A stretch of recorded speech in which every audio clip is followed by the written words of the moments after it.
Hi there, and welcome to Limitless with your host, Alyssa Simpson. That's me. I am a mindset and manifestation coach, but you can just call me your personal giggling goddess of manifestation. I use my woo-adjacent approach to turn women into the poster children for lucky girl syndrome. And since you've tuned in today, I have a feeling you're ready to become a poster child real soon too. So now that you're here, it's time to sit back, relax, and learn how to become limitless. Hello, and welcome back to another episode of Limitless. One thing that we have got to dive into that I don't think that we have ever dove into. I was going to say divin into. That is not a word. I went to public school, y'all. Don't judge me. That we have not dove into is regulating our emotions and how important it is to be able to regulate your emotions. I've talked about this briefly before on the podcast. I am not well versed in human design. I just literally know about mine, and that's it, because that's all I truly need to know at this point in the world and life. I don't need to overwhelm myself with learning everybody's human design. And for me, one of my gifts or gates, it depends on who is interpreting your human design chart here, is to help others regulate their emotions. And when I first learned that, I was like, that makes so much sense. Of course, that is something that I'm able to do. Of course, that is a gift or a gate or whatever of mine, because it's something I've done forever. Whenever my parents passed away and we had to get their house ready for an estate sale, my sister-in-law and her mom were the ones who cleaned out their house and got everything organized, because it was just too much for my brother and I to do. And sure, we could have had another company come in and do it, but there was just so much shit, y'all. My dad was the kind of man who, if he lost something, he would just go buy another one of it instead of looking to find where it could possibly be.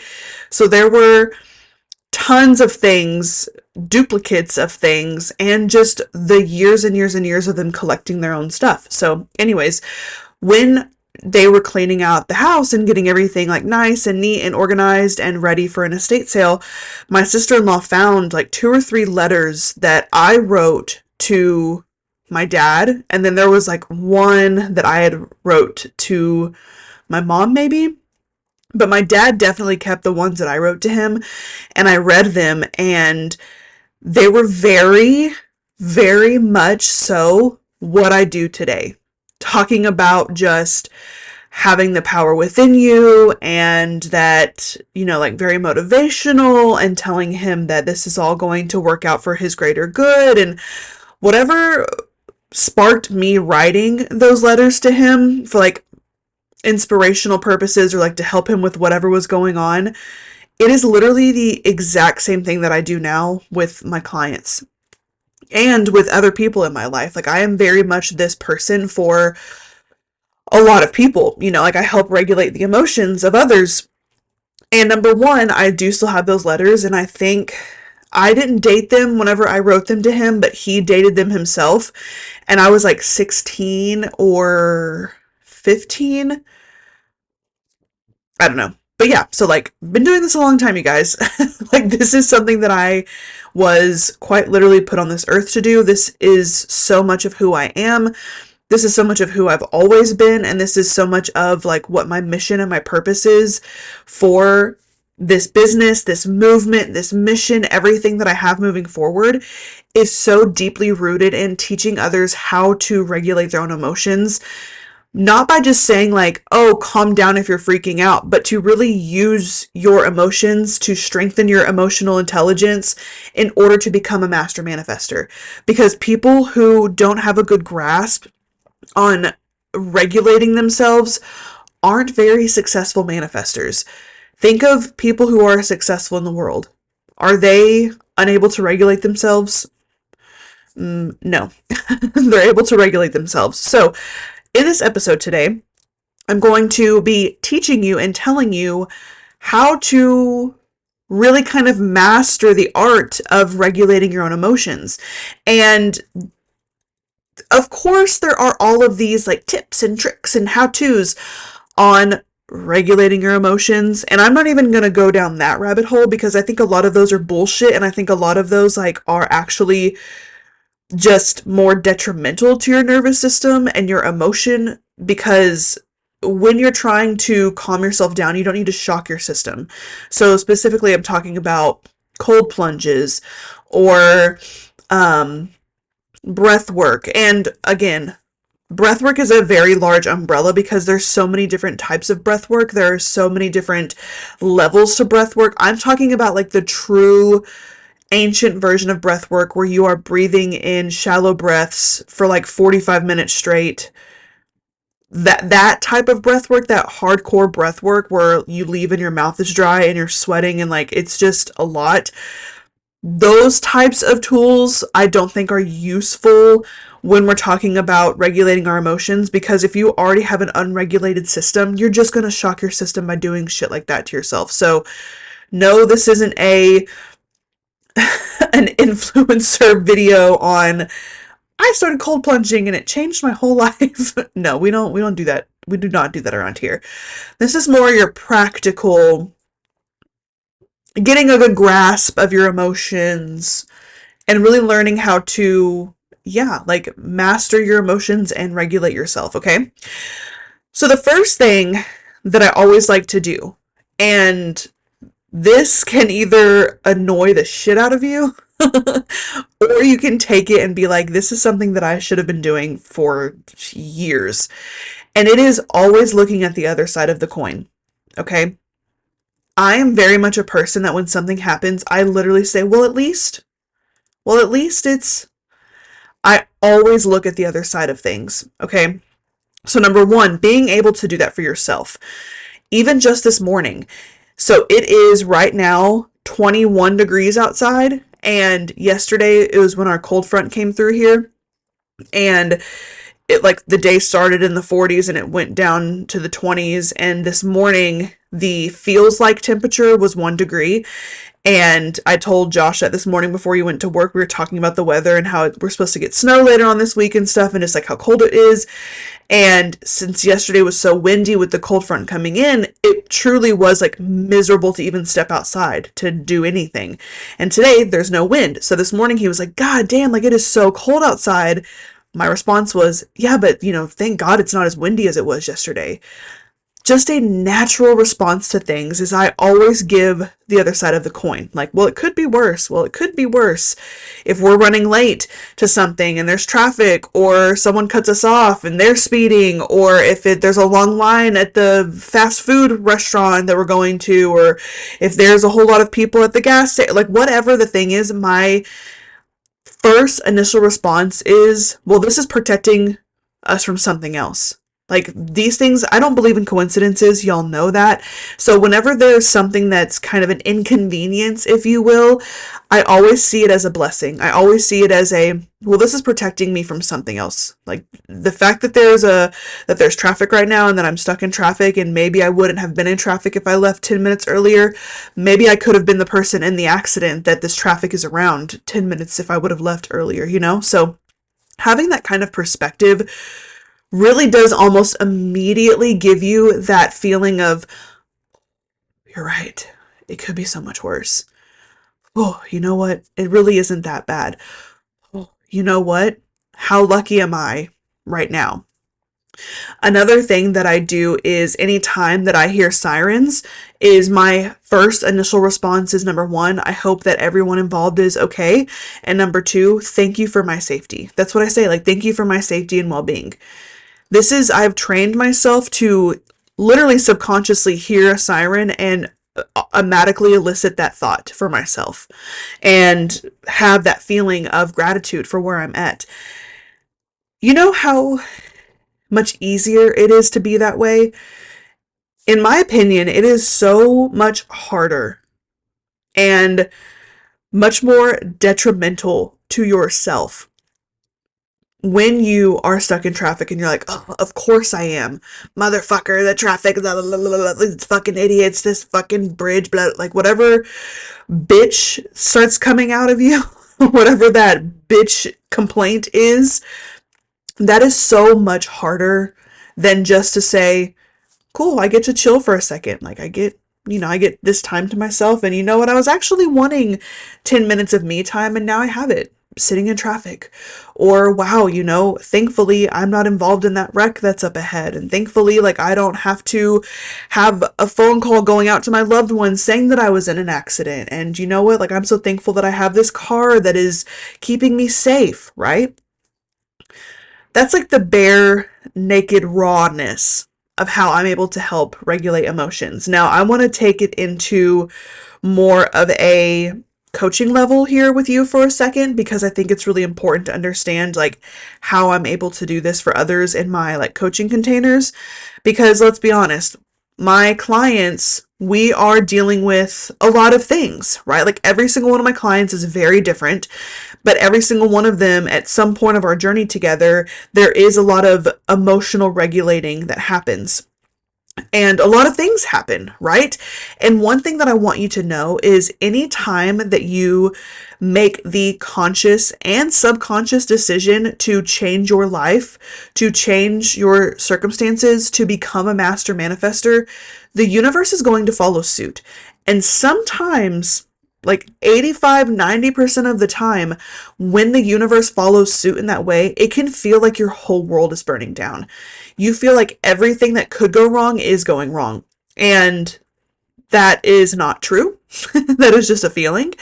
The actual thing that's happening is the universe is removing things that you simply don't have the balls to remove yourself in order for the things that you were actually calling in to have room to come into your space. So I'll give you an instance, very many instances. Whenever I have clients come to me and they have clients of their own, a lot of times those relationships end very soon after working together because these clients that my clients are working with aren't actual aligned clients. And they've been holding on to this relationship for so long out of lack and scarcity.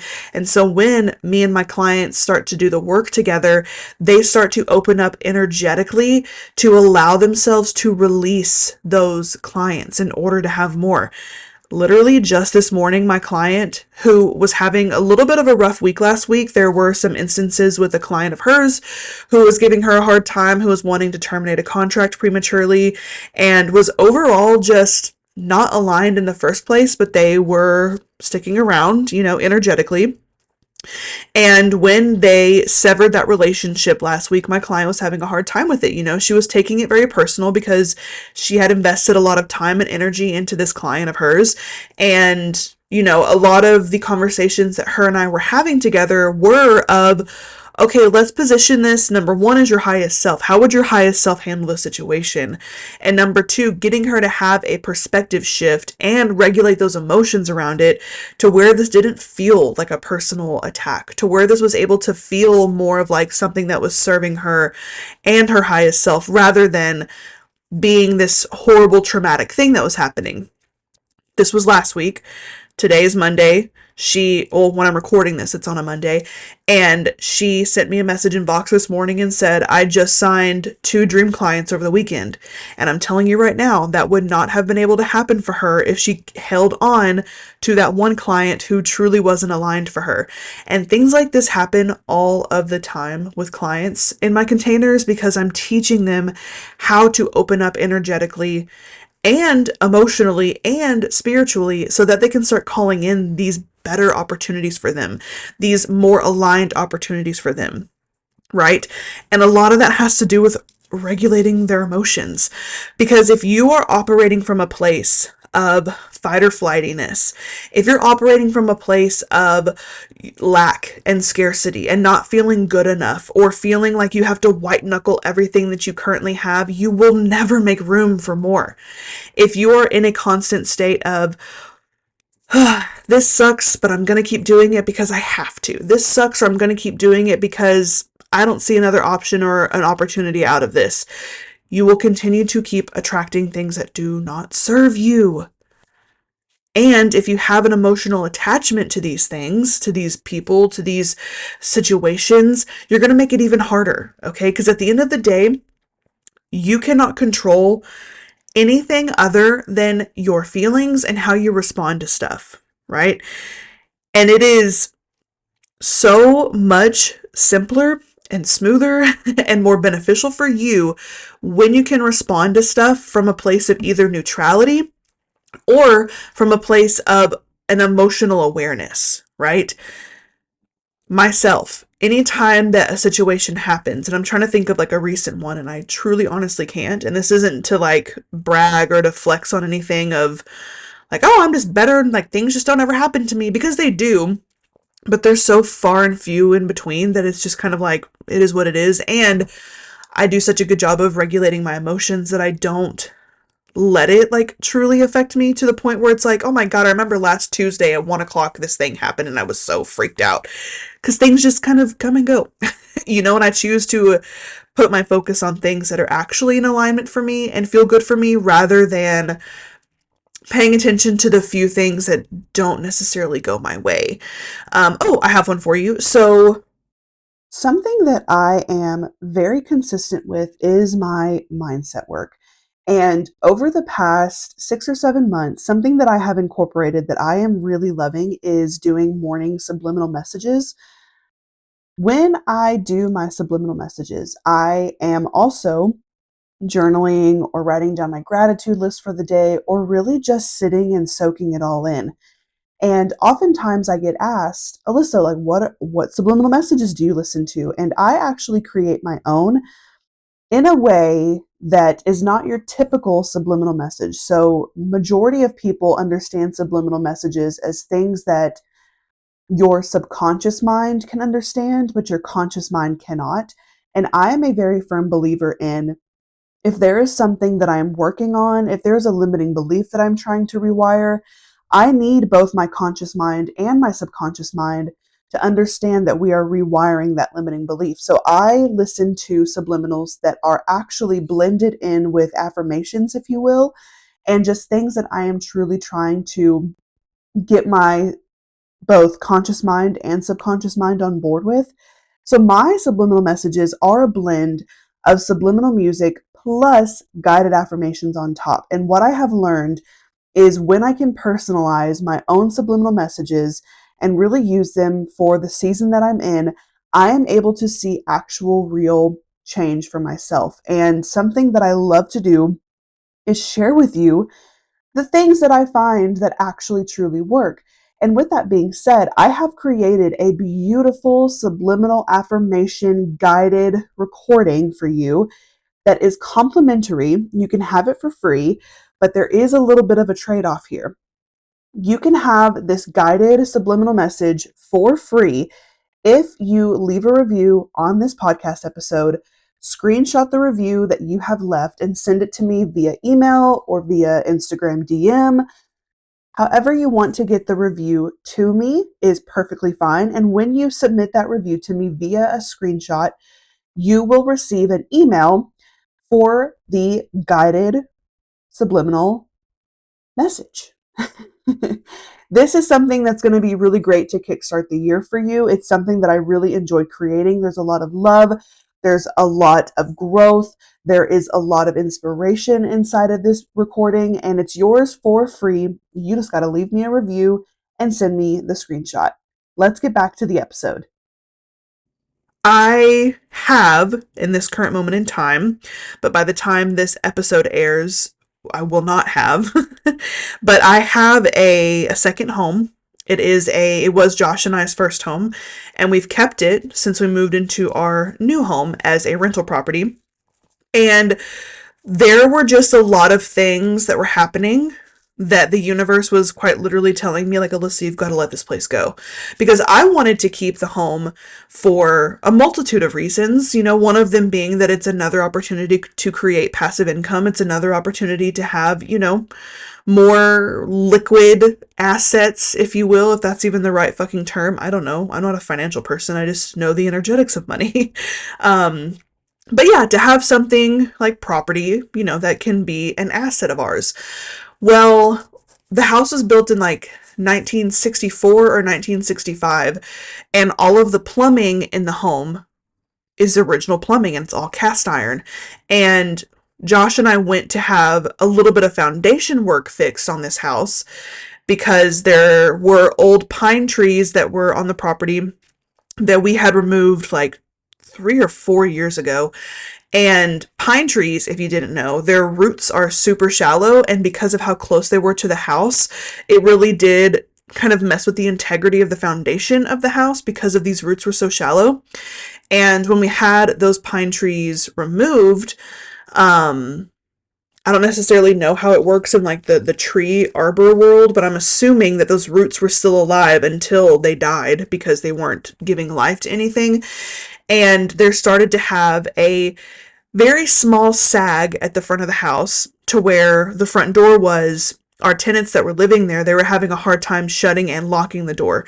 Not that they couldn't, they were still able to do so, but it was just a lot more difficult. And we were like, well, let's just see how much it would be to have foundation work done. It was only $4,000 to have foundation work done, and we got a lifetime warranty with it. So we're like, sweet, that's awesome, let's do that.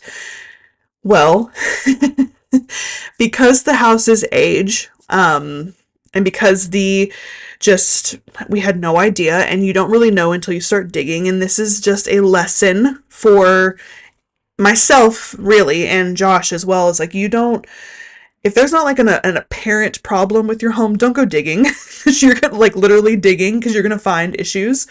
So when we had the foundation work done, in order to keep the warranty, we had to have a pressure test done, which is where they come in to your sewer lines and they pressure test it, and it either passes or it fails. Well, we didn't even have the sewer lines at the home because it's so old. It wasn't like a part of the standard code when the house was being built to have these sewer lines put in. So we were like, okay, well, fuck, I guess we have to get sewer lines put in order to pass this test, in order to keep the warranty for this house. And after that had happened, Josh and I were like, okay, after this work gets done, let's sell this house. Like it's going to have new foundation. It's going to have, a sewage clean out, whatever the fuck that even means or does. And let's just sell this house because right now it's a really good time to sell. And we would be making a really great profit on it. And let's just cut our losses. And it's a lot of work and it's an hour away. And, with Josh's job and with my work, it's really hard to have one of us kind of be on call for if an issue were to arise with tenants and stuff. So we were like, okay, let's just sell. Okay, so we made that decision. And then when they went to install the sewer clean out, they were like, all of your pipes underneath your home are busted. And we're like, what? What the fuck? And they're like, yeah, like all of it is busted. And like, you got to get this replaced so we can put a sewer clean out in. You guys, what a clusterfuck. So you get the foundation work, and then it's like, well, no, you got to get the sewage clean out put in.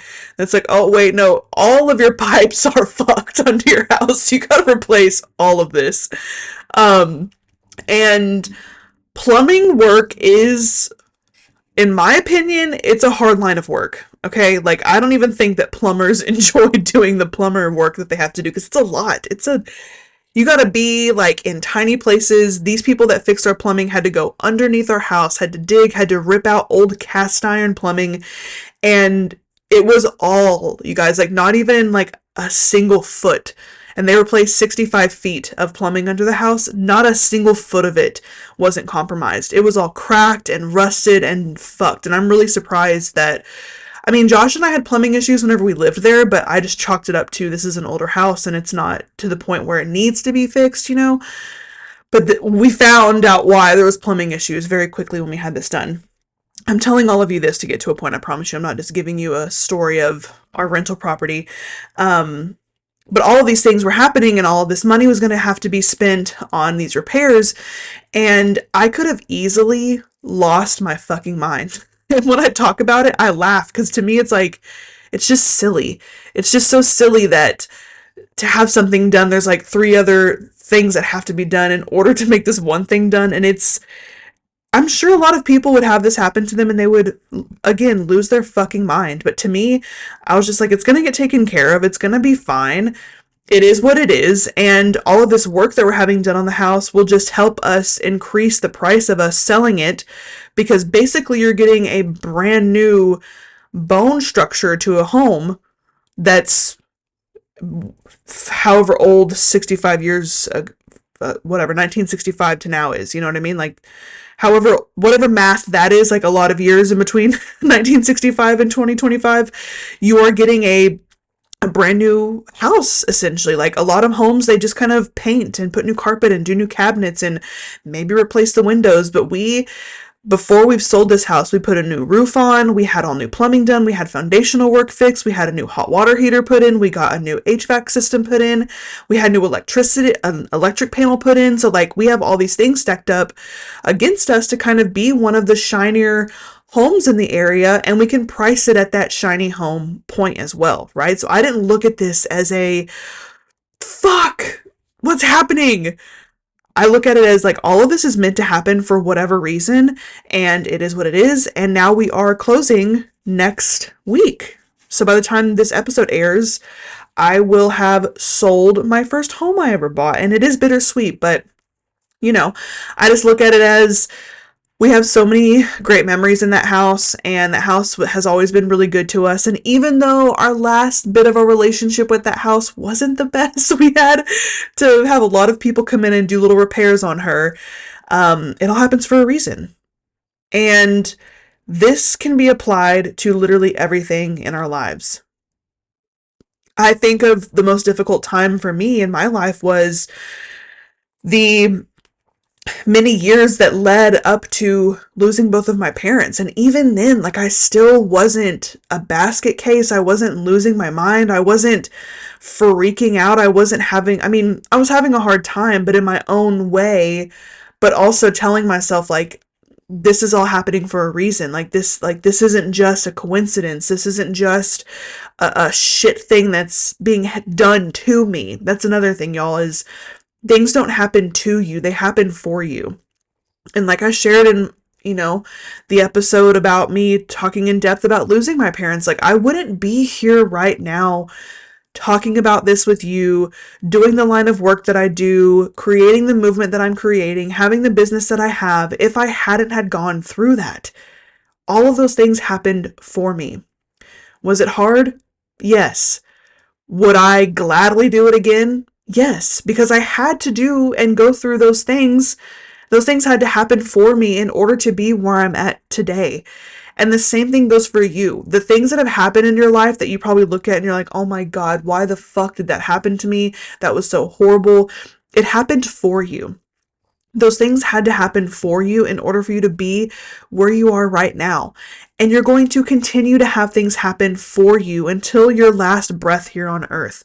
And it's how you choose to look at these things. It's how you choose to move past these things.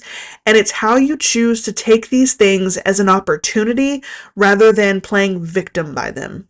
And that is the name of the game.